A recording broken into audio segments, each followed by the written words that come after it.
Tenía aquella casa, no sé, qué suave encanto en la belleza humilde del patio colonial. Cubierta en el verano por el florido manto que hilaban la grisina, la parra y el rosal. Si me parece verte la pollerita corta sobre un banco empinada la punta de tu pie, los bucles despeinados y contemplando a Zorca los títeres que hablaban inglés, ruso y francés. Arriba Doña Rosa, Don Pánfilo ligero y aquel titiritero de voz aguardentosa nos daba la función. Sus ojos estaciaban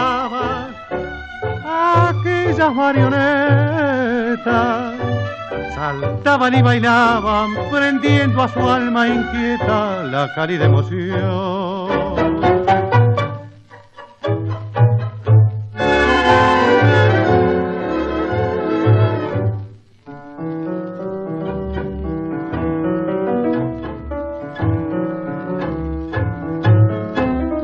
Allá entre bastidores ridículo y mezquino claudica el decorado sencillo de tu hogar, y vos en el proseño de un frívolo destino sos frágil marioneta que baila sin cesar.